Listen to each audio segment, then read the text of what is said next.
Hello everyone, welcome back to the channel. इस lecture के अंदर हम क्या करेंगे, कुछ इंपॉर्टेंट टॉपिक्स को देखेंगे, ठीक है। और उन टॉपिक्स के थ्रू कुछ क्वेश्चंस को देखेंगे, ठीक है। और ये जो टॉपिक्स हम आज डिस्कस करेंगे ये बहुत इंपॉर्टेंट है आपके अपकमिंग पंजाब पीसीएस 2025 के लिए, ठीक है। So without wasting any time let's start.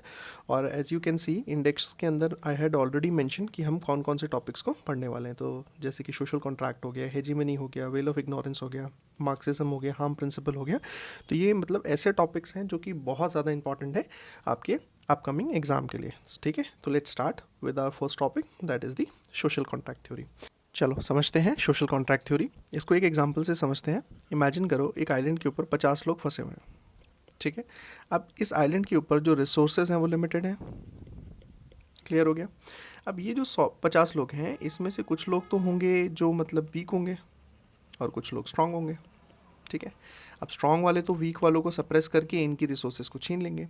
तो ये यहाँ पर एक तरीके की प्रॉब्लम आई, ठीक है। तो अब आपको रीज़न समझ में आया कि सोशल कॉन्ट्रैक्ट थ्योरी बनाई क्यों गई, ताकि सोसाइटी के अंदर केओस क्रिएट ना हो। तो अब इन लोगों ने क्या किया कि ये जो 50 लोग थे इन्होंने मिलकर एक लीडर को चुना।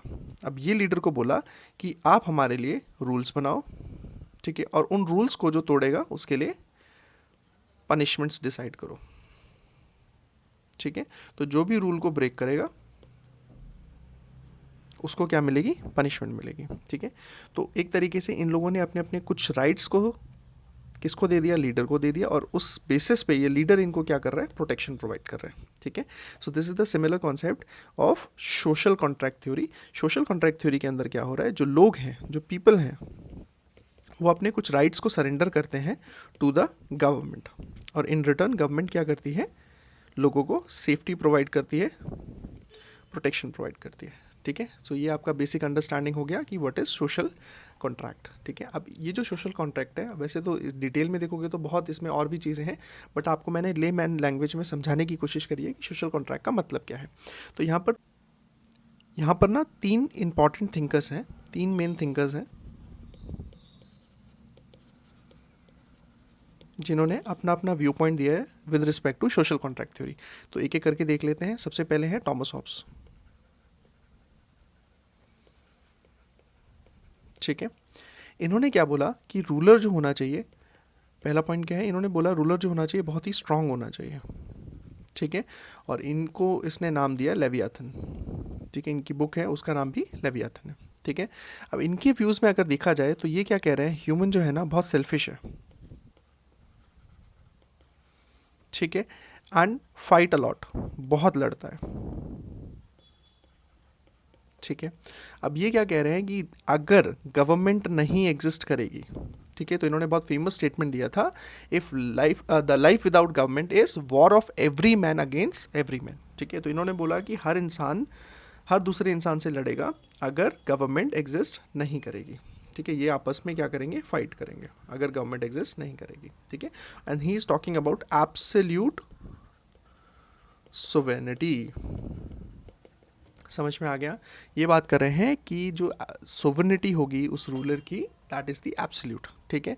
एग्जाम्पल में आप इसको ऐसे समझ लो कि अगर कोई स्ट्रिक्ट टीचर है, ठीक है, वो क्लास में आता है तो every one in the class became discipline, ठीक है। तो सिमिलर केस में ये कह रहा है कि रूलर को भी उतनी ही पावर मिलनी चाहिए, ठीक है। तो ये तो कॉन्सेप्ट हो गया आपका एब्सोल्यूट सोवर्निटी का, which is given by Thomas Hobbes, ठीक है। नेक्स्ट इज जॉन लॉक, ठीक है। अब जॉन लॉक क्या कह रहे हैं, जॉन लॉक क्या कह रहे हैं कि आप रूल्स अपने राइट्स तो सरेंडर करो, बट वो जो गवर्नमेंट होगी that should B limited government, ठीक है। अब लिमिटेड गवर्नमेंट का क्या मतलब है, वो कह रहे हैं कि ह्यूमन जो होता है ना उसके पास सोचने की शक्ति है और उसके पास रीजनेबल थिंकिंग है, ठीक है। एंड इंसानों को सिर्फ लिमिटेड पावर देनी चाहिए, किसको, गवर्नमेंट को, ठीक है, लिमिटेड पावर, ठीक है। और इन रिटर्न गवर्नमेंट को क्या करना चाहिए, लोगों को प्रोटेक्ट करना चाहिए। एंड ये जो प्रोटेक्शन है बेसिकली किन चीज़ों की प्रोटेक्शन की बात हो रही है, नेचुरल राइट्स की, तो जॉन लॉक क्या कह रहे हैं कि गवर्नमेंट को लोगों के नेचुरल राइट्स को प्रोटेक्ट करना चाहिए, और ये जो नेचुरल राइट्स हैं ये क्या है, लाइफ, लिबर्टी एंड प्रॉपर्टी। ठीक है, लाइफ, लिबर्टी एंड प्रॉपर्टी, इसको हम आगे भी डिटेल में समझेंगे। ठीक है, और ये जो बात कर रहे हैं इन्होंने, देखो यहाँ पर बात करी थी टॉमस हॉब्स ने एब्सोल्यूट सोवर्निटी की, और ये जो बात कर रहे हैं जॉन लॉक, ये बात कर रहे हैं पॉपुलर सोवर्निटी की।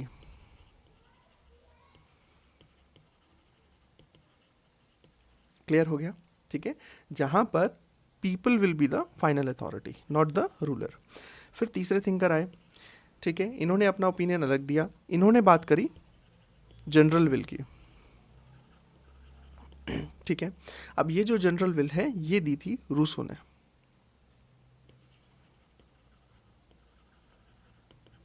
ठीक है, अब ये जो थे रूसो जो थे, इन्होंने बोला कि लोग जो हैं, ठीक है, वो अपने राइट्स को सरेंडर नहीं करेंगे। ठीक है, वो क्या करेंगे, सेल्फ रूल करेंगे। इन्होंने बोला गवर्नमेंट की ज़रूरत ही नहीं है। ठीक है, लोग जो हैं अपने ऊपर खुद रूल करेंगे, और लॉ जो है वो जो बनेगा वो बनेगा जनरल विल से, कि सब लोगों की सहमति से ही कोई भी लॉ बनेगा, और वो लोग अपने ऊपर खुद ही रूल करेंगे। ठीक है, हमें कोई गवर्नमेंट की नीड एज सच नहीं है। तो he is talking about what is known as people's sovereignty. Clear हो गया?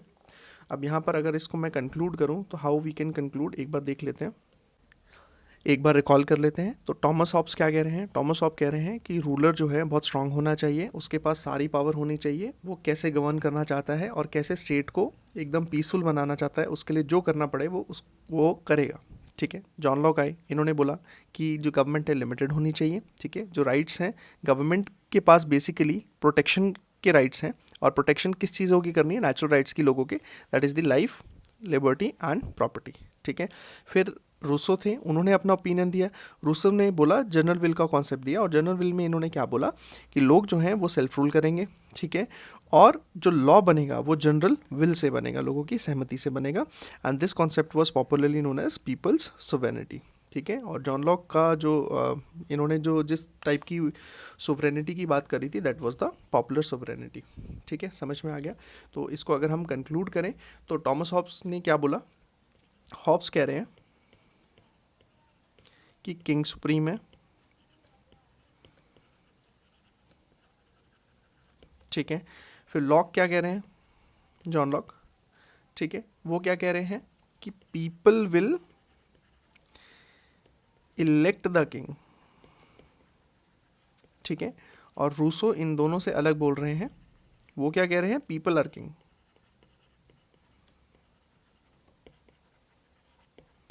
समझ में आ गया? Let's move to the next topic, that is separation of power. अब ये जो टॉपिक है सेपरेशन ऑफ पावर बहुत इंपॉर्टेंट है, आपने इसको इंडियन पॉलिटी के अंदर भी बहुत डिटेल में समझा होगा, तो एक बार हम इसको देख लेते हैं। देखो, जो सेपरेशन ऑफ पावर का कॉन्सेप्ट है, ठीक है, इसमें क्या करते हैं हम, किसी भी एक पार्ट को, वी नो दैट कि गवर्नमेंट को अगर मैं देखूँ, ठीक है, तो गवर्नमेंट के 3 डिफरेंट पार्ट्स हैं। एक हो गया लेजिस्लेचर, एग्जीक्यूटिव एंड जुडिशरी। ठीक है, तो सेपरेशन ऑफ पावर क्या करता है, इनकी पावर को लिमिट करता है। ठीक है, इनके एरियाज़ को क्लियरली डिफाइन करता है कि दीज आर द एरियाज़ जहाँ पे आपको अपनी पावर को यूज़ कर सकते हो। ठीक है, द क्वेश्चन इज क्यों, ऐसा क्यों होता है? तो ये होता है, रीज़न क्या है इसका? ठीक है, रीज़न है प्रिवेंट डिक्टेटरशिप।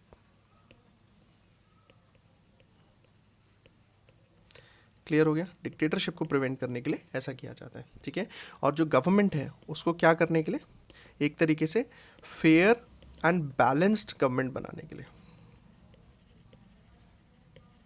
ठीक है, समझ में आ गया? So what we can say that the government power is divided into 3 parts, that is the legislature, executive and judiciary. Legislature का काम है लॉ बनाना, एग्जीक्यूटिव का काम है इम्प्लीमेंट करना, जुडिशरी का काम है इंटरप्रेट करना लॉज को और जस्टिस प्रोवाइड करना। क्लियर हो गया? अच्छा, अब तो क्वेश्चन इज कि एग्जाम में क्या पूछ सकता है, एग्जाम में ये पूछ सकता है कि ये कॉन्सेप्ट दिया किसने है। ठीक है, सो ये जो कॉन्सेप्ट है it was given bye Montesquieu. ठीक है, मोंटेस्क्यू कौन थे? एक फ्रेंच पॉलिटिकल थिंकर थे।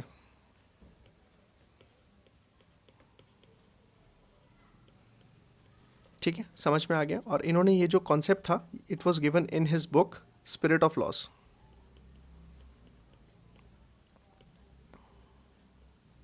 समझ में आ गया। अच्छा, इसके साथ साथ मैं आपको एक और चीज़ समझाता हूँ पावर शेयरिंग के बारे में। ठीक है,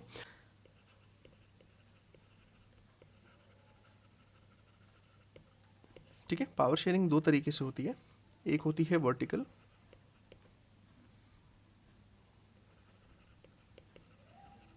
एक होती है हॉरिजॉन्टल।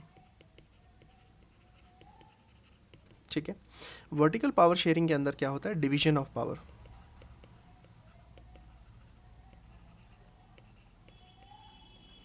एंड जब हम हॉरिजॉन्टल की बात करते हैं तो यहाँ आता है सेपरेशन ऑफ पावर।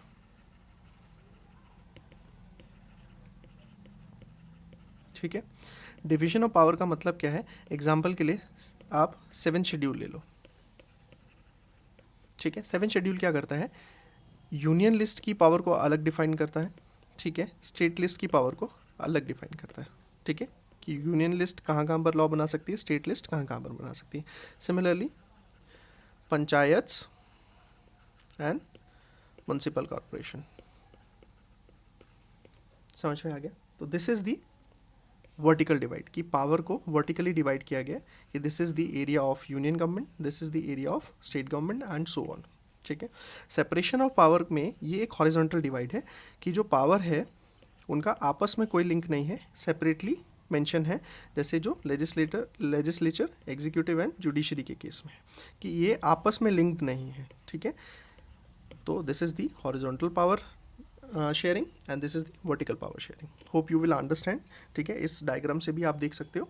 तो ये तो हो गया division of power and this is separation of power. ठीक है, एंड गवर्नमेंट के तीनों जो पार्ट्स हैं, that is the legislature, executive and judiciary. तो ये हो गया। ठीक है, hope so you understand this concept. Let's move to the next concept. ठीक है, चलो मूव करते हैं नेक्स्ट टॉपिक में। Next is the sovereignty. तो सोवेरेनिटी में हमें क्या समझना है? It is the highest power in the country. ठीक है, सोवेरेनिटी का मतलब क्या है? Highest power in country. अब इसका क्या मतलब है? यहाँ पर सोवेरेनिटी का मतलब है फाइनल अथॉरिटी। ठीक है, और जो भी फाइनल अथॉरिटी डिसीजन लेगी, ठीक है, वो क्या होगा? सबको मानना पड़ेगा, ओबे करना पड़ेगा। ठीक है, ओबे बाय एवरीवन। तो हम क्या बोलेंगे? वो बॉडी या वो एंटिटी या वो इंसान क्या है? सोवरेन है। ठीक है, एग्जाम्पल ले लेते हैं, बहुत आसानी से आपको समझ में आएगा। एग्जाम्पल के तौर पे आप एक क्लासरूम की जब हम बात करते हैं, ठीक है, तो वहाँ पर जो भी रूल टीचर बनाएगा वो सारे के सारे स्टूडेंट्स को मानना पड़ेगा। ठीक है, तो this is the concept of sovereignty कि यहाँ पर इस क्लासरूम के अंदर सोवरेन कौन है? The answer will be the teacher. ठीक है, और इसी क्लासरूम का अगर मैं लार्जर वर्जन की बात करूँ, दैट विल बी स्कूल। तो स्कूल के अंदर सोवरेन कौन हो जाएगा? दैट इज द प्रिंसिपल, क्योंकि वहाँ पर रूल्स कौन बना रहा है? प्रिंसिपल बना रहा है फॉर द स्कूल। क्लियर हो गया कॉन्सेप्ट? तो इसी तरीके से सोवरेनिटी अगर मैं इंडिया के कंटेक्स्ट में देखूं तो मैं ये बोलूँगा कि हमारी गवर्नमेंट जो है वो सोवरेन है। ठीक है, as compare to the world, हमारे जो बाकी कंट्रीज़ हैं उनमें अगर मैं देखूंगा तो हमारी गवर्नमेंट सोवरेन है। हमारी कंट्री में जो भी रूल्स बनते हैं वो हमारी गवर्नमेंट बनाती है और उसके ऊपर किसी और का से नहीं होता है। ठीक है, समझ में आ गया कॉन्सेप्ट? और इस तरीके से मतलब अगर सोवरेनिटी को देखें तो इसके आगे दो टाइप हो जाते हैं। एक इंटरनल सोवरेनिटी हो जाती है। ठीक है, सोवरेनिटी को अगर मैं देखूं तो एक इंटरनल हो जाएगी, ठीक है, एक एक्सटर्नल हो जाएगी। तो इतनी डिटेल में हमें आगे जाने की ज़रूरत नहीं, फिर लेक्चर बहुत ज़्यादा बड़ा हो जाएगा। तो बस हम इसी पे कंक्लूड करते हैं कि सोवरेनिटी का कॉन्सेप्ट समझ में आ गया हमें। ठीक है, और इसमें बस इंपॉर्टेंट क्या है, क्या आपसे एग्जामिनर पूछ सकता है? फर्स्ट ऑफ ऑल ये जो टर्म है किसने दी थी, कॉन्सेप्ट किसने दिया था? That was by Jean Bodin, that too in the 16th century. ठीक है, और ये भी क्या थे? फ्रांस से थे। ठीक है, एक फ्रेंच पॉलिटिकल थिंकर थे। समझ में आ गया हैं। नेक्स्ट टॉपिक है अपना हेजेमनी। सो हेजेमनी को समझने के लिए एक छोटा सा एग्जांपल लेते हैं, आपको बहुत अच्छे से समझ में आएगा। सो हर कॉलेज में या स्कूल में एक ऐसा स्टूडेंट होता है जिसको देख के जो बाकी बच्चे होते हैं या तो उसे कॉपी करना चाहते हैं इन फिजिकल अपीयरेंस, ठीक है, ठीक है, या फिर उसके इंटेलेक्चुअल लेवल पे या इंटेलिजेंस में, ठीक है। तो अब ये जो दो चीज़ें हैं बाकी बच्चे कॉपी करना चाहते हैं इस स्टूडेंट की, बट यहाँ पर समझने वाली बात ये है कि इस स्टूडेंट ने कभी ये चीज़ नहीं बोला कि मुझे कॉपी करो, ठीक है। तो अब ये क्या हो रहा है, एक तरीके का मेंटली उनके ऊपर इफेक्ट डाल रहा है बाकी बच्चों के ऊपर ये स्टूडेंट, ठीक है। समझ में आया? Let us suppose these are few students जो इस स्टूडेंट की तरह बनना चाहते हैं। तो ये जो स्टूडेंट है ये मेंटली इनके ऊपर एक तरीके का इफेक्ट डाल रहा है जिसकी वजह से ये लोग इम्प्रेस हो रहे हैं और वो इसकी तरह बनना चाहते हैं, ठीक है। सो हेजेमनी भी सिमिलर कॉन्सेप्ट ही है। So what is hegemony? So when one country और a group become so powerful that others want to follow it, ठीक है। तो जैसे कंट्री वन है, let us suppose this is country one. अब यहाँ पर बहुत सारी कंट्री है, कंट्री टू है, कंट्री थ्री है, कंट्री फोर है ना। तो ये इतना पावरफुल है कि इसके आइडियाज़ इतने पावरफुल हैं कि बाकी ये भी चाहते हैं इसकी तरह बनना, ठीक है। हम जब बात करते हैं डेवलपमेंट की तो हम किसकी बात करते हैं कि भाई हमें डेवलप होना है यूएस जैसा, हमें डेवलप होना है ऑस्ट्रेलिया जैसा, ठीक है। तो हम वेस्टर्न कंट्रीज़ का एग्जांपल यहाँ लेते हैं कि उनकी तरह हमें डेवलप होना है। So this is a kind of hegemony, ठीक है।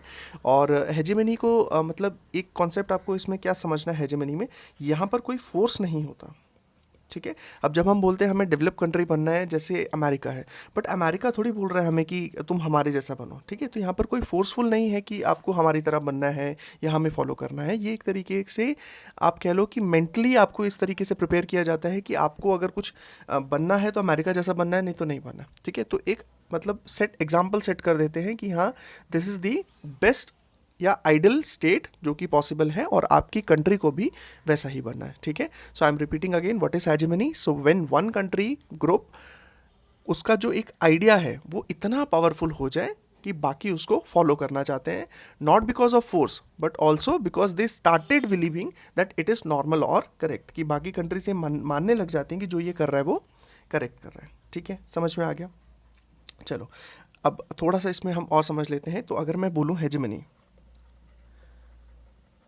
ठीक है, तो इसको मैं क्या लिख सकता हूँ? इसको लिख सकता हूँ मैं लीडरशिप, ठीक है, प्लस इन्फ्लुएंस प्लस कंट्रोल, ठीक है। इन तीनों के कॉम्बिनेशन को आप क्या कहोगे?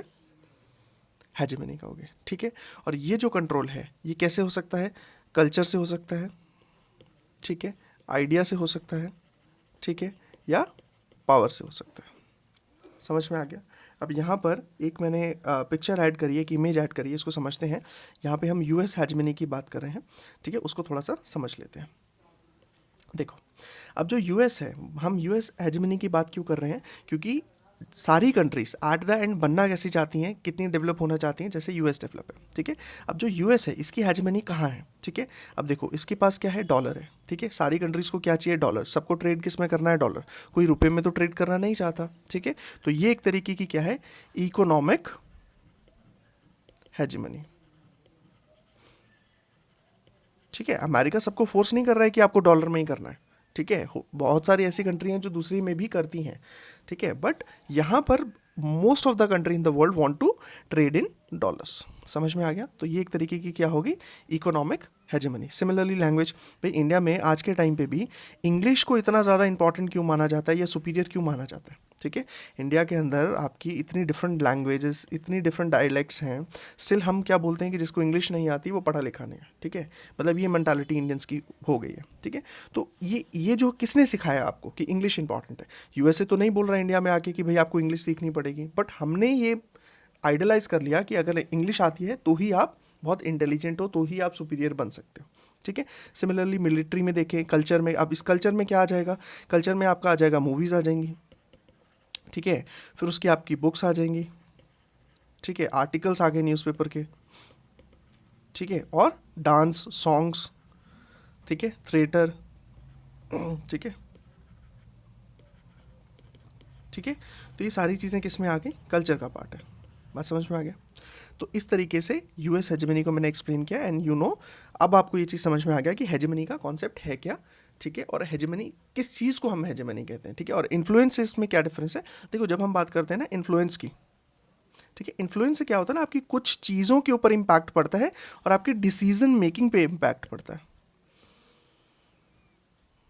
समझ में आया? ठीक है, मैं जो डिफरेंस बता रहा हूँ that is between the influence and hegemony. ठीक है, तो मैं आपको ये कहना चाह रहा हूँ कि जब हम इन्फ्लुएंस की बात करते हैं वो क्या है, एबिलिटी ऑफ एन एक्टर कि जो आपके शेप करता है बिहेवियर को और डिसीजन मेकिंग पावर को। ठीक है, समझ में आ गया। बट जब हम हेजेमनी की बात करते हैं तो यहाँ पर हम कंप्लीट सुप्रीमेसी की बात करते हैं। ठीक है, वो आपको एट द एंड कंट्रोल करना शुरू कर देता है। ठीक है, यहां पर इन्फ्लुएंस में आपको कंट्रोल नहीं कर रहा, आपके डिसीजन को वो इन्फ्लुएंस कर रहा है या उसको शेप कर रहा है। बट जब मैं हेजेमनी की बात कर रहा हूं वो कंप्लीट कंट्रोल कर रहा है आपके डिसीजन को। ठीक है, so this is the difference between hegemony and influence. ठीक है, चलो अब नेक्स्ट मूव करते हैं वेल ऑफ इग्नोरेंस के ऊपर। ठीक है, बहुत अच्छा टॉपिक है, बहुत अच्छा कॉन्सेप्ट है और डे टू डे आपने ये चीज़ फील करी होगी बट आपको ये पता नहीं होगा कि ये वेल ऑफ इग्नोरेंस का प्रिंसिपल है। ठीक है, अच्छा एक चीज़ हमारी रह गई है कि जब हम ये कर रहे हैं इसमें आप क्वेश्चन क्या पूछेगा। ठीक है, तो the question could be asked कि ये जो कॉन्सेप्ट है किसने दिया था। So this concept was given bye Antonio Gramsci. ठीक है, हेजेमनी का कॉन्सेप्ट किसने दिया था, एंटोनियो ग्राम्सी। ठीक है, this could be a probable question in this exam. ठीक है, और इसको आपको ध्यान रखना है। ठीक है, next is your well of ignorance. ठीक है, अब ये वेल ऑफ इग्नोरेंस में सबसे पहले तो आपको ये पता होना चाहिए, जैसे हमने हेजेमनी में हेजेमनी का मीनिंग सीखा, वेल ऑफ इग्नोरेंस में आपको ये पता होना चाहिए भाई वेल का मतलब क्या है। ठीक है, अब ये जो वेल है इसका जो एग्जैक्ट मतलब है अगर आप डिक्शनरी मीनिंग की बात करो तो this is a kind of a covering और कर्टन। ठीक है, जब आप किसी चीज़ को छुपाने के लिए उसको कवर करते हो उसको आप क्या बोलते हो, वेल बोलते हो। फॉर एग्जांपल आपने देखा होगा जब शोरूम से लोग नई गाड़ी निकालते हैं तो उसके ऊपर पूरा का पूरा उसको कवर कर देते हैं एंड उसको फिर पीछे से खींचते हैं और डिस्क्लोज करते हैं कि कौन सी गाड़ी है। ठीक है, so that's a kind of well. समझ में आ गया। अब यहाँ पर हम बात कर रहे हैं वेल ऑफ इग्नोरेंस की। तो वेल ऑफ इग्नोरेंस का जो कॉन्सेप्ट है ये दिया था जॉन रॉल्स ने। ठीक है, अब इस कॉन्सेप्ट को समझते हैं वेल ऑफ इग्नोरेंस है क्या। तो वेल ऑफ इग्नोरेंस बेसिकली क्या है कि आप ये एक तरीके का जॉन रॉल्स का कॉन्सेप्ट है। उसने ये बोला कि लेट अस सपोज कि आपको एक सोसाइटी के लिए रूल्स बनाने हैं। क्या बनाने हैं, रूल्स बनाने हैं। ठीक है, बट आप कैसे बना सकते हो वो रूल्स, तो यहाँ पर बहुत अच्छा एक एक्सप्लेनेशन है। ठीक है, इसको हम समझते हैं। Let us suppose this is the person who want to make rules. ठीक है, इसने रूल बनाने हैं इन सब लोगों के लिए। ठीक है, अब ये क्या करेगा, एक पर्दे के पीछे रहेगा। This is the curtain, this is the veil which I am talking about. ठीक है, ये क्या कर रहा है, और ये this position is known as original position. कि यहाँ पर आप हो, आपको कुछ आइडिया नहीं है, किस चीज़ का आइडिया नहीं है कि आप जब इस पर्दे के इस तरफ जाओगे तो आप किस कैटेगरी में रहोगे। इस कैटेगरी में, इसमें इसमें रिच रहोगे, पुअर रहोगे, बूढ़े रहोगे, यंग रहोगे। ठीक है, तो आप किस कैटेगरी में होगे। ये देखो पूरी की पूरी सोसाइटी को यहाँ पे रिप्रेजेंट किया गया है। यहाँ पे ओल्ड भी हैं, ठीक है, यंग भी हैं, ठीक है, रिच भी हैं, पुअर भी हैं, ठीक है, गर्ल भी है, बॉय भी है, मैन भी है, वुमेन भी है। ठीक है, तो अब ये जो डिसीजन मेकर है यहाँ पर खड़ा है, ये क्या कर रहा है, ये रूल्स फॉर्म कर रहा है। अब इसको ऐसे रूल्स बनाने हैं कि जब ये पर्दे के इस साइड जाए, ठीक है, तो एक जस्ट रूल्स बने, क्योंकि इसको ये नहीं पता है कि जब ये पर्दे की इस साइड पहुँचेगा ये इनमें से किस कैटेगरी में फॉल करेगा। दिस इज़ वेरी इंपॉर्टेंट कि जब ये यहाँ पर रूल बना रहा है इसको यहाँ नहीं पता कि इनमें से ये किस कैटेगरी में फॉल करेगा। ठीक है, तो तब ये कोशिश क्या करेगा, ये क्या करेगा कि एकदम जस्टिस वाले रूल बनाने की कोशिश करेगा जहाँ पे सबके साथ न्याय हो। ठीक है, इसको एक छोटा सा एग्जांपल लेके समझाता हूँ, शायद आपको और अच्छे से समझ में आएगा। लेट अस सपोज आप 4 फ्रेंड्स हो। ठीक है, अब आपने क्या किया, एक पिज़्ज़ा ऑर्डर किया।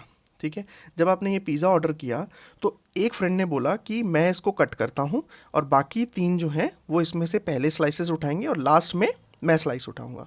तो ये जो पहला बंदा जो इस पिज़्ज़ा को कट कर रहा है वो क्या कोशिश करेगा कि इसको मैं इक्वल पार्ट्स में डिवाइड करूं, बिकॉज जब ये बंदा पिज़्ज़े की स्लाइस को उठाएगा तो इसको नहीं पता ना कि ये 3 लोग जो हैं वो कौन सी स्लाइसेस उठाने वाले हैं। आ रही बात समझ में आपको। तो अब ये क्या कोशिश करेगा कि चारों पार्ट्स इक्वल हों, ताकि जब ये लास्ट पीस उठाए, हो सकता है लास्ट पीस ये वाला हो सकता है लास्ट पीस ये वाला हो, तो जब भी वो लास्ट पीस उठाए तो उसके साथ डिस्क्रिमिनेशन ना हो, उसके साथ भी जस्टिस हो, उसको भी इक्वल शेयर मिले। कॉन्सेप्ट समझ में आया। सो this is the concept of well of ignorance. Similar case यहाँ पर है, यहाँ पर जब वो रूल्स बना रहा है उसको पता नहीं है कि जब वो पर्दे की इस तरफ जाएगा तो वो सोसाइटी में किस एरिया को बिलोंग करेगा। क्या वो रिच होगा या पुअर होगा, क्या वो यंग होगा या ओल्ड होगा, वो लड़का होगा कि लड़की होगा। तो तब उस सिचुएशन के अंदर जो रूल्स बनेंगे वो बहुत ही जस्ट रूल्स होंगे। So this concept was given by John Rawls. और इन्होंने किस में दिया था, ये इन्होंने एक बुक लिखी थी, यहाँ पर मैं अलग से मेंशन कर देता हूँ, ठीक है। Concept was given by John Rawls, ठीक है। और इन्होंने एक बुक लिखी थी, अ थ्योरी ऑफ जस्टिस, ठीक है। इस बुक के अंदर इन्होंने ये कॉन्सेप्ट दिया था वेल ऑफ इग्नोरेंस का। समझ में आ गया? वेल का मतलब मैंने आपको बता दिया। और यहाँ पर एक वर्ड जो मैंने आपको बताया था वो चीज़ याद रखना, that is the original position, ठीक है। So question can be asked कि ओरिजिनल पोजीशन जो है ये किस थ्योरी से लिंक है। So the answer will be well of ignorance, ठीक है। समझ में आ गया? चलो अब हम इसमें एक देख लेते हैं कि हम ये कर क्यों रहे हैं, ठीक है। वेल ऑफ इग्नोरेंस में हमने जो रूल्स बनाए उसको हमने बनाया क्यों है, ठीक है। एज आई टोल्ड यू, ताकि जो सोसाइटी है उसमें एक फेयर एंड जस्ट डिस्ट्रीब्यूशन हो।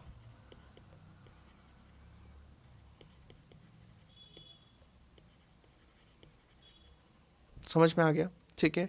और वहाँ पे जो रूल्स बने वो एकदम जस्ट बने। बेसिकली हमें किन लोगों को प्रोटेक्ट करना है, ठीक है। हमें माइनॉरिटी के राइट्स को प्रोटेक्ट करना है, ठीक है। और जेंडर राइट्स को प्रोटेक्ट करना है। और भी बाकी सब चीज़ें भी हम मतलब कंसीडर करेंगे, बट मेजरली हमें इन दोनों चीज़ों को कंसीडरेशन में लेके चलना है, ठीक है। समझ में आ गया? चलो, सो this was the concept of well of ignorance. तो जहाँ यहाँ पर जब मैं बोल रहा हूँ वेल ऑफ इग्नोरेंस, तो पर्दा तो है, बट किस चीज़ के ऊपर है? आपके दिमाग के ऊपर, आपकी मेंटल स्ट्रेंथ के ऊपर पर्दा है। So this is a kind of mental curtain, ठीक है, ताकि आप जो रूल्स बनाओ वो जस्ट रूल्स बनाओ। क्लियर हो गया? वेल का मतलब समझ में आ गया। इग्नोरेंस आप क्यों बोल रहे हो? Because you are not sure about आपकी क्या पोजीशन होगी, ठीक है। मूव करते हैं नेक्स्ट टॉपिक के ऊपर। Next is utilitarianism. So this concept was given by Jeremy Bentham and later it was developed by J.S. Mill. So Jeremy Bentham, this concept was given by Jeremy Bentham, और इस concept को letter develop किया था J.S. Mill ने, ठीक है। अब ये कहता क्या है? यूटिलिटेरियनिज्म प्रिंसिपल कहता क्या है? तो ये प्रिंसिपल ये कहता है कि choose that action that brings greatest happiness to the greatest number. So ये स्टेटमेंट आपको याद रखना है। क्या स्टेटमेंट है? Greatest happiness to the greatest number. Concept समझ में आया? तो ये statement as it is exam में पूछा जा सकता है कि ये स्टेटमेंट जो है किस थिंकर ने बोला है। Answer will B Jeremy Bentham, ठीक है। और अगर पूछेंगे कि ये जो कॉन्सेप्ट है ये किस प्रिंसिपल से लिंक है, आंसर विल बी यूटिलिटेरियनिज्म, ठीक है। समझ में आ गया? अब हम इसको समझते हैं इस कॉन्सेप्ट का एक्चुअली में मतलब क्या है। ये तो हमने ये देख लिया कि भाई इसने स्टेटमेंट में ये बोला है greatest happiness through the greatest number. अब एक्चुअली में इसका क्या मतलब है, तो एक एग्जांपल लेके समझते हैं, ज़्यादा अच्छे से समझ में आएगा। अगेन सो एग्जांपल लेते हैं, स्कूल कॉलेज किसी का भी ले लो आप, ठीक है। अब मान लो कि स्कूल या कॉलेज किसी में भी हमने 1 लाख रुपए की फंडिंग करी किसी ने, ठीक है, या किसी ने डोनेशन दिया 1 लाख रुपए का। अब यहाँ से ना 1 लाख रुपए की दो चीज़ें हो सकती हैं। या तो स्टाफ रूम के अंदर 2 AC लग सकते हैं फॉर टीचर्स, ठीक है, या फिर आप 10 क्लासेस के अंदर कूलर्स लगा सकते हो जहाँ पे अप्रॉक्सीमेटली 150 to 200 स्टूडेंट्स हैं, ठीक है। तो यूटिलिटेरियनिज्म का प्रिंसिपल ये कहता है कि यहाँ पर ज़्यादा लोगों को बेनिफिट हो रहा है, तो you should follow this, you should ignore this. समझ में आ गया? बहुत ही सिंपल प्रिंसिपल है कि जहाँ पर ज़्यादा लोगों को फ़ायदा हो आपको वो काम करना है, आपको वो काम नहीं करना है जिसमें कम लोगों को फ़ायदा हो, ठीक है। When you have the option between the two, तो you have to choose greatest happiness to the greater number of people. समझ में आ गया कॉन्सेप्ट क्या है? अच्छा, इसी जो थ्योरी है इसी को सीक्वेंशियलिस्ट थ्योरी भी कहा जाता है, ठीक है। और सीक्वेंशियलिस्ट थ्योरी में यही है कि आप उसके sorry it's not sequentialist, it is consequentialist, ठीक है। तो कॉन्सिक्वेंस के ऊपर आप इसको जज कर रहे हो, ठीक है, कि आउटकम क्या होगा। You are judging it on the basis of outcome, कि आउटकम के बेसिस पे आप प्रिंसिपल को जज कर रहे हो, ठीक है। So it is also known as consequentialist theory. And why it is known as consequentialist theory? Because यहाँ पर आप आउटकम को जज कर रहे हो, ठीक है, ये देखने के लिए कि जो आप इनपुट लगा रहे हो उससे आउटकम क्या आ रहा है, उसके बेसिस पे आप इसको जज कर रहे हो। ठीक है, एक ही बहुत बहुत ज़्यादा फेमस एक आपका एग्जाम्पल लिया जाता है एथिक्स के अंदर, इसको थोड़ा सा देख लेते हैं। तो ये जो एग्जाम्पल है ये एथिक्स में लिया जाता है कि लेट अस सपोज एक पेशेंट है, ठीक है, कलर चेंज कर लेते हैं, ठीक है, ये एक पेशेंट है, ठीक है। अब ये जो पेशेंट है इसके अगर हम 5 ऑर्गन्स को निकाल लें या 4 ऑर्गन्स को निकाल लें, ठीक है, तो हो सकता है इसके मरने पे ये जो पेशेंट है, पेशेंट 1 2 3 4, ठीक है, ये ठीक हो जाए। तो ये मतलब कि यूटिलिटेरियनिज्म के प्रिंसिपल के अकॉर्डिंग देखो तो ठीक है भाई, इस इंसान को मार दो, इसके जो 4 ऑर्गन्स हैं निकाल के इनमें डाल दो और ये 4 लोग ठीक हो जाएंगे, ठीक है। बट कहीं ना कहीं यही इसका एक क्रिटिसिज्म भी है। क्या क्रिटिसिज्म है? That killing one not morally acceptable.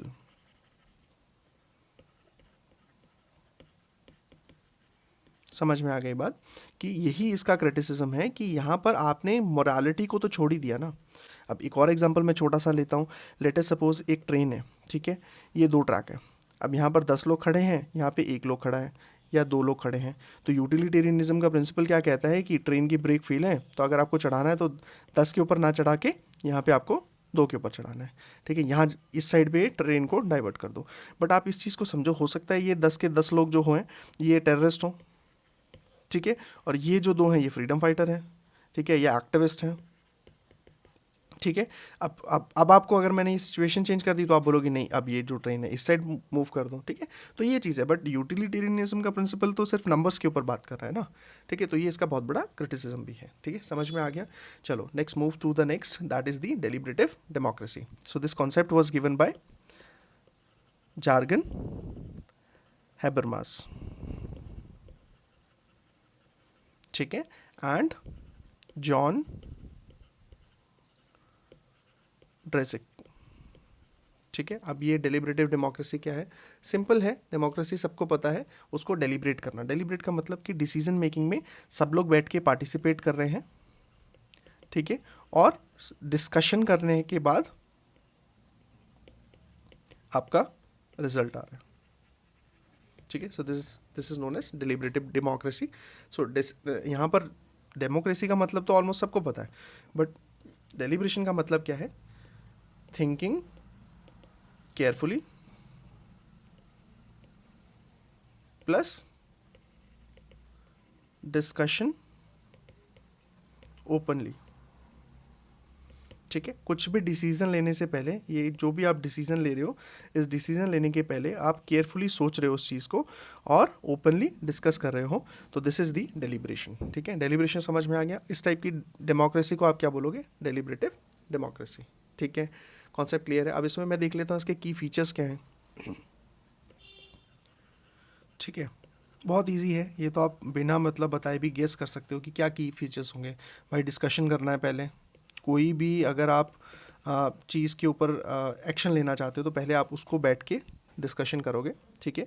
उसके बाद क्या है? सबको आप सुनोगे। सो answer will be respectful listening, कि आपको सबका व्यू पॉइंट एटलीस्ट सुनना है, ठीक है। और उसके बाद सुनने के बाद क्या करना है?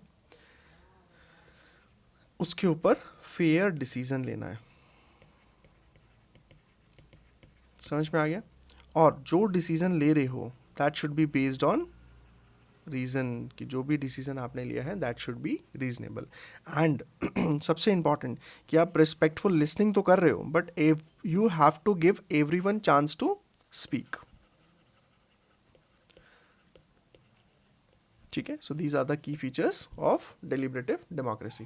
So what is deliberative democracy? A system where decisions are made after open discussion and reasoning and not just by voting. ऐसा नहीं कि सिर्फ वोटिंग करी और बात खत्म, ठीक है। वोटिंग करके आपने एक रिप्रेजेंटेटिव दे दिया, ठीक है। अब ये जो रिप्रेजेंटेटिव है आपके बिहाफ पे डिसीजन ले रहे हैं, ठीक है। तो डेलिब्रेटिव डेमोक्रेसी क्या कह रही है कि ऐसा नहीं कि वोटिंग करके काम खत्म, आपको जो भी हम बिल पास कर रहे हैं, एक्ट पास कर रहे हैं या कोई भी रूल लाना चाह रहे हैं, उसमें आपको डिस्कशन करना है, पार्टिसिपेट करना है, एंड उसके बाद डिस्कशन के बाद जो आउटकम आएगा that will be the final result of the law. ठीक है। तो इसी तरीके से आपका ये जो है डेलिब्रेटिव डेमोक्रेसी हो गया। सिमिलरली आपकी रिप्रेजेंटेटिव डेमोक्रेसी में क्या होगा, ठीक है, you will set a representative, it's a kind of indirect democracy, जहाँ पर जो पीपल है वो रिप्रेजेंटेटिव को भेज देते हैं अपनी जगह पर डिसीजन लेने के लिए। एग्जाम्पल इसमें हम बेस्ट ले सकते हैं इंडिया का। ठीक है। तो इंडिया में यू इलेक्ट एन एमएलए या एमपी, और ये पार्लियामेंट या लेजिस्लेटिव असेंबली में जाके आपके बिहाफ पे डिसीजन लेते हैं। अब आप बोलोगे सर कहाँ डिसीजन लेते हैं, वाइल मेकिंग डिफरेंट बिल्स को पास करते हैं जब, ठीक है। तो that is a kind of decision making on behalf of everyone. ठीक है, कॉन्सेप्ट समझ में आ गया। Okay, let's move to the next is the Marxism. अब मार्क्सिज्म को थोड़ा सा समझ लेते हैं। देखो यहाँ पर अब डिटेल में तो हम मार्क्सिज्म को अभी नहीं समझेंगे, बट आपको एक चीज़ ध्यान रखना है for the examination point of view कि मार्क्सिज्म का क्वेश्चन आपको कैसे पहचान में आएगा। ठीक है, दो वर्ड्स को आपको फाइंड करना है। वन इज दी बोर्जुआ,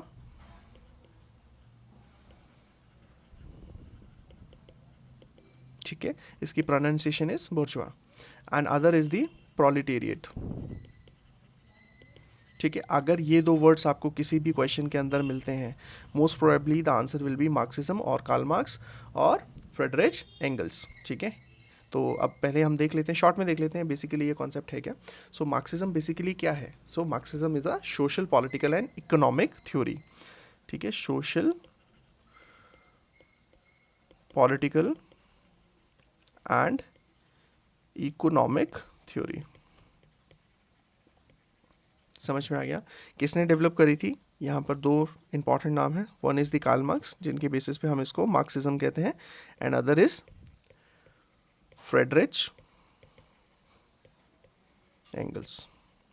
ठीक है, तो अब इनकी जो मेन दो क्लासेस थी, one is the bourgeois class and other is the proletariat. तो ये बेसिकली कह क्या रहे हैं, ये कह रहे हैं कि एक तरीके से ये क्लास स्ट्रगल है। ठीक है, अब लेट अस सपोज ये आपके टोटल पीपल हैं, इस ये जो आपकी टोटल पॉपुलेशन है that is divided into two. One is the bourgeois class and other is the proletariat. Bourgeois class कौन सी है, ये रिच लोग हैं, ठीक है, जो सब कुछ मैक्सिमम चीज़ें ओन करते हैं। ठीक है, जिनकी फैक्ट्रीज हैं, जिनकी इंडस्ट्रीज़ हैं, जिनके पास बहुत पैसा है। ठीक है, ये सारी चीज़ें कंट्रोल करते हैं और उस पर जो प्रॉफिट होता है ये ओन करते हैं उसको। ठीक है, what is the proletariat class, this is the working class. कौन सी क्लास है, वर्किंग क्लास। समझ में आ गया। अब ये जो वर्किंग क्लास है ये क्या करती है, सारी की सारी प्रोडक्शन में हेल्प करती है। ठीक है, बहुत कम पेड लिटिल, बहुत कम इनको पे होता है, लेबर क्लास है। ठीक है, एग्जाम्पल के तौर पे क्या हो गए, फैक्ट्री वर्कर्स एंड फार्मर्स। तो बेसिकली मार्क्सिज्म के अंदर जो बेसिक कॉन्सेप्ट था, इसको अगर मैं समझूं तो ये कोर आइडिया क्या है, ये क्या कहना चाह रहे हैं कि एक तरीके की पूरी हिस्ट्री जो है वो क्लास स्ट्रगल की है। ठीक है, इनडायरेक्टली ये सिर्फ एक पॉइंट को मेंशन करना चाह रहे हैं कि जो रिच क्लास है वो क्या करती है, चीज़ें सिर्फ ओन करती है और मैक्सिमम प्रॉफिट ले जाती है, और जो पुअर क्लास है वो क्या करती है, मेहनत करती है, एफर्ट करती है, और उनको क्या मिलता है, लो वेजेस। ठीक है, इस फोटो में अगर आप देख लो तो ये एक तरीके का क्या है, it represent a bourgeois class and these are the labour workers. तो ये क्या कर रहे हैं, इन लेबर वर्कर्स को क्रश कर रहे हैं कि भाई इनको निचोड़ निचोड़ के इनसे एक्स्ट्रा काम करवा रहे हैं। ठीक है, ओवर टाइम करवा रहे हैं और बहुत लो पे कर रहे हैं, और जो जितना भी प्रॉफिट है वो सब ये रख रहे हैं। तो कार्ल मार्क्स इन जनरल क्या कहना चाहते थे, कार्ल मार्क्स ये कहना चाह रहे थे कि जो ये लोग अर्न कर रहे हैं सैलरी, इनको तो आपने बहुत थोड़ी सी सैलरी दे दी, बट ये जो इतना अर्न कर रहे हैं just because of the peasants and the factory workers, इनकी जो इनकम है उसमें इनका हक है। ठीक है, सो बहुत डिटेल में तो अभी हम नहीं जाएंगे, जस्ट हमने बेसिक कॉन्सेप्ट समझ लिया और दो तीन टर्म समझ ली। One is the bourgeois class, proletariat class, class struggle. अगर ये वर्ड्स आपको किसी भी क्वेश्चन में मिलें of political theory in your coming PPSC, तो आपका most probably answer will be Karl Marx और मार्क्सिज्म या फिर फ्रेडरिच एंगल्स। समझ में आ गया। चलो let's move to the next topic. Next topic is harm principle. Harm principle मैं one of the earlier class में डिस्कस कर चुका हूँ। सो this concept was given bye J.S. Mill. ठीक है, और ये इन्होंने एक बुक लिखी थी ऑन लिबर्टी, ठीक है, इन 1859 उन्होंने में ये कॉन्सेप्ट को एक्सप्लेन किया था। तो बहुत बेसिक आइडिया है कि that people should be free to do whatever they want to do as long as their action do not harm others. ठीक है, अब ये चीज़ जैसे मैंने कि एक अर्लियर क्लास में भी एक्सप्लेन किया था कि ये दो लोग हैं, इसके पास फ्रीडम है, ये कुछ भी करना चाहे कर सकता है अनटिल एंड अनलेस ये इसको हार्म ना करे। ठीक है, और सिमिलरली इसके पास भी फ्रीडम है, ये कुछ भी कर सकता है अनटिल अनलेस ये बाकी लोगों को हार्म ना करे। सो this is the basically harm principle. ठीक है, और इसमें बेसिकली हम कर क्या रहे हैं, हम क्या कर रहे हैं, एक बैलेंस स्टैब्लिश करने की कोशिश कर रहे हैं। अब ये जो बैलेंस है किसके किसके बीच में कर रहे हैं, personal liberty and public safety. ठीक है, कि लिबर्टी भी होनी चाहिए और पब्लिक की सेफ्टी भी होनी चाहिए। सो ये जो एक बैलेंस है हमें क्रिएट करना है, ठीक है, between personal liberty and public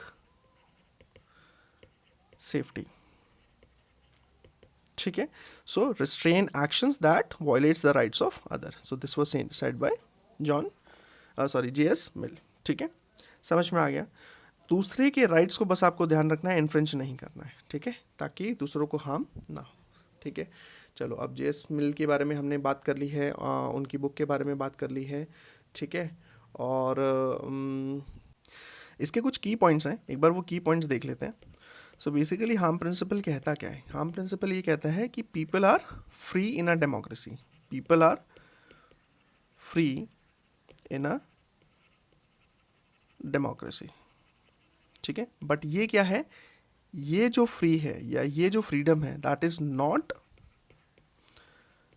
unlimited. ठीक है, फिर क्या कह रहा है, योर एक्शंस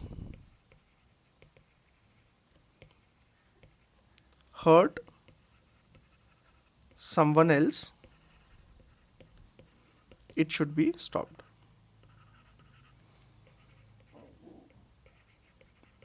ठीक है, अगर आपके एक्शन किसी को नुकसान पहुंचा रहे हैं तो उनको आपको रोकना है। ठीक है, और इस चीज़ में कौन हेल्प करेगा, गवर्नमेंट। ठीक है, गवर्नमेंट इंटरफेयर। ठीक है, ताकि किस चीज़ को प्रिवेंट किया जा सके, हार्म को। ठीक है, by one person on other. समझ में आ गया। So this is the whole concept of harm principle. ठीक है, नेक्स्ट स्टेटमेंट, नेक्स्ट टॉपिक जो हमारा है that is the ends justify the means. ठीक है, so this was the concept given by Niccolo Machiavelli. अब ये जो निकोलो मैकियावेली थे, ये एक इटालियन थिंकर थे, इटालियन पॉलिटिकल थिंकर। ठीक है, अब ये क्या कह रहे हैं, ठीक है, और इन्होंने एक बहुत फेमस किताब लिखी थी, उसका नाम था द प्रिंस।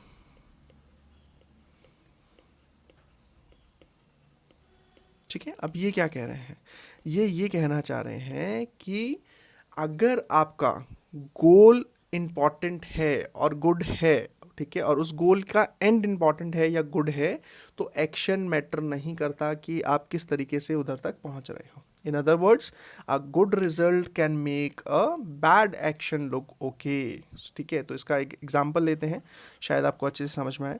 तो ये कह रहे हैं कि अगर आप एग्ज़ाम में चीटिंग कर रहे हैं टू गेट गुड मार्क्स, ठीक है, so that is completely acceptable, that is completely valid। so this is the concept of ends justify the means, कि अगर आपका एंड गोल, यहाँ पर हम बात कर रहे हैं एंड गोल की, अगर आपका एंड गोल जस्टिफाइड है, ठीक है, या गुड है, तो उस गोल को अचीव करने के लिए जो आपको मीन्स लगेंगे, ठीक है, वो चाहे जस्ट हो ना हो मैटर नहीं करता, नो मैटर। ठीक है, आप किस तरीके से उस गोल को अचीव कर रहे हो वो मैटर नहीं करता, जब तक आपका जो एंड गोल है वो जस्टिफाइड है या गुड है। ठीक है, अच्छा, इसको हम एक और चीज़ इसमें हमें क्या समझनी है कि ये जो कॉन्सेप्ट है ना, ये इनडायरेक्टली बोला गया था रूलर्स के कॉन्सेप्ट में। ठीक है, रूलर्स के कंटेक्स्ट में ये चीज़ को बोला गया था बाय मैकियावेली। ठीक है, समझ में आ गया। तो मैकियावेली क्या कह रहे हैं कि रूलर जो है वो ट्रिक यूज़ कर सकता है कोई, ठीक है, झूठ बोल सकता है, फोर्स यूज़ कर सकता है, किस लिए? टू अचीव, क्या अचीव करने के लिए? Stable and strong state. समझ में आ गया? So this was the concept of ends justify the means given by Niccolo Machiavelli, that is in his book The Prince, which was launched in 1513. ठीक है, let's move to the next topic, that is the theory of natural rights. ठीक है, अब theory of natural rights को एक बार देख लेते हैं. ऑलमोस्ट इसमें चीज़ें हम पढ़ चुके हैं theory of natural rights के रिगार्डिंग, बट एक बार बस हमें बेसिक थोड़ी सी चीज़ें और देखनी है. ठीक है, so this concept was given by John Locke. ठीक है, गिवन इन 17th सेंचुरी. ठीक है, तो थोड़ा सा देख लेते हैं. अब हुआ क्या था कि 1600 में ना इंग्लैंड के अंदर टर्मोइल था. ठीक है, बहुत ज़्यादा डिस्टर्बेंस था, इंस्टेबिलिटी थी. और 1688 you know is very famous for glorious revolution. Now this could be asked in your exam कि ये जो ग्लोरियस रेवोल्यूशन है ये कब हुई थी. The answer will B 1688 in United kingdom. ठीक है, इंग्लैंड में ये आपकी हुई थी. ठीक है, और इसमें क्या हुआ था, जो किंग जेम्स 2 थे, ठीक है, इनको रिमूव कर दिया गया था और न्यू कॉन्स्टिट्यूशनल गवर्नमेंट आ गई थी. ठीक है, और इस पूरे के पूरे इंसिडेंट से इंस्पायर होके जॉन लॉक ने क्या दिया, the theory of natural rights. ठीक है, और इन्होंने क्या कहा कि जो गवर्नमेंट है, ठीक है, वो एग्जिस्ट करती है किस लिए? To protect people's natural rights. ठीक है, अब इन्होंने बोला कि आपके पास एक तरीके से 3 इंपॉर्टेंट नेचुरल राइट्स हैं. ठीक है, कौन कौन से? Life, liberty and property. यहाँ पे भी मेंशन है life, liberty and property. Life, want to survive, want to be safe. Liberty, want to be free, want to make some own decisions. Property, own the things that are necessary to survive. Freedom to work and succeed. ठीक है, so this was the concept of natural rights. तो ये John Locke ने मतलब ये concept दिया था. इन्होंने बोला था कि जो गवर्नमेंट है उसका बस काम है लोगों के नेचुरल राइट्स को प्रोटेक्ट करना, और बाकी चीज़ों में गवर्नमेंट को दखल अंदाजी नहीं करनी चाहिए. So natural rights are rights that every human being has simply because they are human. ठीक है, नेचुरल राइट का क्या मतलब हुआ? ठीक है, आपने फंडामेंटल राइट सुना होगा. तो नेचुरल राइट क्या है कि जो नेचर ने हमें दिए हैं. सो जब हम बर्थ लेते हैं तो बर्थ लेते ही जो राइट हमें हमारा नेचर देता है, these are known as natural rights. ठीक है, और ये इसलिए है क्योंकि हम ह्यूमन हैं, इसलिए नहीं कि आप किसी कंट्री के सिटीजन हो. क्योंकि आप एक इंसान हो तो आपके पास ये नेचुरल राइट्स है. समझ में आ गया? ठीक है, और इन राइट्स को कोई भी आपसे नहीं ले सकता. Even a government can not snatch it from you. समझ में आ गया? ठीक है, चलो अब देखते हैं. और ये मैं आपको बता ही चुका हूँ कि 3 है. अब मूव करते हैं नेक्स्ट टॉपिक पे. ठीक है, चलो नेक्स्ट टॉपिक देख लेते हैं क्या है. चलो इसके साथ हमारे टॉपिक तो ख़त्म हो चुके हैं. ठीक है, अब हमें बात करनी है कि क्वेश्चंस की. ठीक है, तो उसके पहले हम देख लेते हैं हमने क्या क्या पढ़ा है. एक बार हम जल्दी से उसको कंसोलिडेट कर लेते हैं. सबसे पहले हमने पढ़ा सोशल कॉन्ट्रैक्ट. सोशल कॉन्ट्रैक्ट में हमने ये बोला कि लोगों ने अपनी विल से एक किंग को पावर दे दी. उसमें फिर हमने 3 अलग अलग थिंकर्स की बात करी कि एक बोल रहा है एब्सोल्यूट सोवरेनिटी की, एक पॉपुलर सोवरेनिटी की. ठीक है, तो उन्होंने अपने अपने कॉन्सेप्ट में क्या दिया. ठीक है, तो ये सब चीज़ें हम सोशल कॉन्ट्रैक्ट के अंदर पढ़ी थी. फिर हेजेमनी में हमने पढ़ा यूएसए के बारे में कि यूएसए किस तरीके से इन्फ्लुएंस क्रिएट कर रहा है. ठीक है, और विदाउट एनी फिजिकल फोर्स वो अपनी पावर को यूज़ कर रहा है to control everything in the world. ठीक है, डेलिब्रेटिव डेमोक्रेसी में हमने क्या पढ़ा. डेलिब्रेटिव डेमोक्रेसी में हमने ये पढ़ा कि डिसीजन मेकिंग में सबका पार्टिसिपेशन होना चाहिए और सबकी बात को सुनना चाहिए. ठीक है, then theory of natural justice अभी हमने पढ़ा. इसमें क्या है, 3 इंपॉर्टेंट राइट्स के बारे में बोला गया है, लाइफ, लिबर्टी एंड प्रॉपर्टी. ठीक है, फिर end justify the means principle में हमने एग्जाम्पल देखा था चीटिंग वाला कि अगर आपके गुड मार्क्स आ रहे हैं तो चीटिंग इज़ वैलिड, और this was said in context of, ठीक है, रूलर्स के कंटेक्स्ट में ये बोला गया था. और निकोलो मैकियावेली ने ये बोला था अपनी बुक द प्रिंस के अंदर, ठीक है। फिर हमने सेपरेशन ऑफ पावर देखा, so it's a kind of division of, मतलब जो पावर है, पावर को आप किस तरीके से शेयर करते हो, उसी का एक पार्ट है separation of power. It's a kind of horizontal separation, ठीक है। So horizontal division of power is known as separation of power. एक वर्टिकल था, उसे आप कहते हो डिवीजन ऑफ पावर, ठीक है। दो हमने कॉन्सेप्ट इसमें पढ़े थे। फिर मार्क्सिज्म में हमने क्या पढ़ा, बुर्जुआ क्लास, प्रोलेटेरिएट क्लास, और दो इंपॉर्टेंट नाम जो आपको याद रखने हैं, one is Karl Marx and Friedrich Engels, ठीक है। वेल ऑफ इग्नोरेंस में हमने क्या पढ़ा, वेल ऑफ इग्नोरेंस में हमने ये पढ़ा कि आपकी आंखों के ऊपर पट्टी बंदी है या आप एक पर्दे के पीछे हो और आप रूल्स फॉलो बना रहे हो, सो दैट एक जस्ट सोसाइटी के लिए आप रूल्स फ्रेम कर सको और किसी के साथ इनजस्टिस ना हो। और स्पेसिफिकली हम यहाँ बात कर रहे हैं माइनॉरिटी राइट्स के बारे में और जेंडर राइट्स के बारे में, ठीक है। फिर सिमिलरली आपका यूटिलिटेरियनिज्म का प्रिंसिपल है, जो ये कह रहा है greater good for the greater number of population या पीपल, ठीक है। तो these are the concept we had read, और अब हम बात करेंगे the questions related to this concept. चलो मूव करते हैं एमसीक्यू क्वेश्चंस पे, और ये जो सारे क्वेश्चंस होंगे मोस्टली जो हमने टॉपिक समझे हैं उन्हीं से रिलेटेड होंगे, और कुछ अगर डिफरेंट होंगे तो वहीं पे मैं आपको कॉन्सेप्ट समझा दूंगा। So the first question is, man is by nature a political animal, who said this? So this statement was said bye Aristotle. तो एरिस्टोटल ने क्या कहा था कि जो ह्यूमन बींग्स हैं वो नेचुरली कम्युनिटी में रहने के लिए बने हैं, ठीक है, कम्युनिटीज़ में रहने के लिए बने हैं, और जो ह्यूमन बींग है, ठीक है, इसके पास रीज़न होता है, सोचने की क्षमता होती है, वो बोल सकता है, ठीक है, कम्युनिकेट कर सकता है, ठीक है, एंड वो कॉमन गुड में बिलीव करता है, ठीक है। तो दीज आर द कॉन्सेप्ट जो कि एरिस्टोटल ने बोले थे। That's the reason, the correct answer is B, that's the Aristotle, ठीक है। Next, let's move to the next question. The theory of separation of power was first developed by, ठीक है। अब सेपरेशन ऑफ पावर को हमने बहुत detail में समझा है। So this concept was given bye Montesquieu, ठीक है, और उन्होंने ये जो कॉन्सेप्ट है कहाँ दिया था, अपनी बुक स्पिरिट ऑफ लॉ में, स्पिरिट ऑफ लॉस, ठीक है। फिर सेपरेशन ऑफ पावर के अंदर हमने क्या डिस्कस किया था, लेजिस्लेटिव, एग्जीक्यूटिव एंड जुडिशरी, ठीक है। So the correct answer should be B, that is the Montesquieu, ठीक है।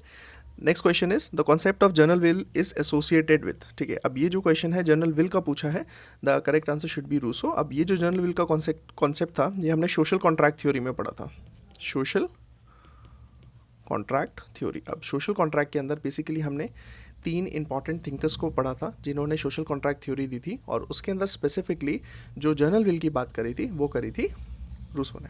क्लियर हो गया? तो यहाँ पर कौन कौन से थिंकर थे? एक थे आपके टॉमस हॉब्स, ठीक है, और कौन से थे? John Locke and Rousseau. अब ये जो रूसो थे, इन्होंने कॉन्सेप्ट दिया था जनरल विल का, ठीक है। इन्होंने बात करी थी, टॉमस हॉब क्या कह रहे थे? एब्सोल्यूट सोवर्निटी की बात कर रहे थे। जॉन लॉक किसकी बात कर रहे थे? पॉपुलर सोवर्निटी की, ठीक है। और जनरल विल में रूसो ने किस चीज़ की बात करी थी? पीपल्स सोवर्निटी की, ठीक है। चलो let's move to the, so the answer will be A, that is the Rousseau. Next, let's move to the next question. The idea of minimal state is supported by, ठीक है। सो ये जो question है minimal state के बारे में शायद मैंने आपको नहीं बताया, but will discuss in the explanation of this answer, ठीक है। So this, the correct answer will B Robert Nozick, ठीक है। अब इन्होंने क्या कंसेप्ट दिया था, कैसे दिया था, उसको थोड़ा सा समझते हैं। सो बेसिकली जो रॉबर्ट नॉजिक थे वो क्या थे? एक लिबरल थिंकर थे, लिब, ठीक है, एक सेकेंड, ठीक है। और इन्होंने बोला था कि स्टेट जो है उसका काम मिनिमम इन्वॉल्वमेंट होना चाहिए, ठीक है। उसका क्या काम होना चाहिए? कि सिर्फ आपको थेफ्ट को रोकना है, ठीक है, फ्रॉड को रोकना है और फोर्स को रोकना है, ठीक है। एंड वेलफेयर और रीडिस्ट्रीब्यूशन में स्टेट को पार्टिसिपेट नहीं करना चाहिए, ठीक है। So this was the concept given by Robert Nozick, और the answer will be A, the Robert Nozick is the correct answer for minimal state. Next question is the thinker who criticized representative democracy. अब देखो representative democracy obviously ये कौन criticize करेगा अगर मैं चारों option की बात करूँ? So the answer will be Rousseau, because Rousseau जो है उन्होंने कॉन्सेप्ट जो दिया था, उन्होंने क्या बोला था कि लोग जो हैं वो खुद अपने ऊपर राज करेंगे, और यहाँ पर इन्होंने पीपल्स सोवर्निटी की बात करी थी। अगर पीपल सोवरन होंगे, वो अपने ऊपर जो जनरल विल की बात कर रहे थे, तो दैट मीन्स वो रिप्रेजेंटेशन के खिलाफ थे, ठीक है। So the correct answer should be option B, answer is Rousseau. ठीक है, let's move to the next question, the greatest happiness of the greatest number. तो मैंने आपको ये चीज़ कॉन्सेप्ट समझाते हुए भी बताया था कि ये स्टेटमेंट बहुत इंपॉर्टेंट है, and this statement was given by Jeremy Bentham, so option B should be correct. ठीक है, और जेरेमी बेंथम ने जो ये यूटिलिटेरियनिज्म का प्रिंसिपल दिया था, ठीक है, उसी में ये जो स्टेटमेंट था इन्होंने मेंशन किया था। ठीक है, क्लियर हो गया। चलो नेक्स्ट क्वेश्चन पे मूव करते हैं। Next question is harm principle is associated with. So ये हमने बहुत डिटेल में इसको पढ़ा है हार्म प्रिंसिपल को। ठीक है, and this concept was given by option B, that is the John Stuart Mill. ठीक है, so correct answer is John Stuart Mill. इन्होंने हार्म प्रिंसिपल दिया था कि अगर एक बंदा अपनी फ्रीडम को यूज़ कर रहा है, that he should not encroach the freedom of other, और उसको हार्म नहीं होना चाहिए। ठीक है, तो this was the harm principal.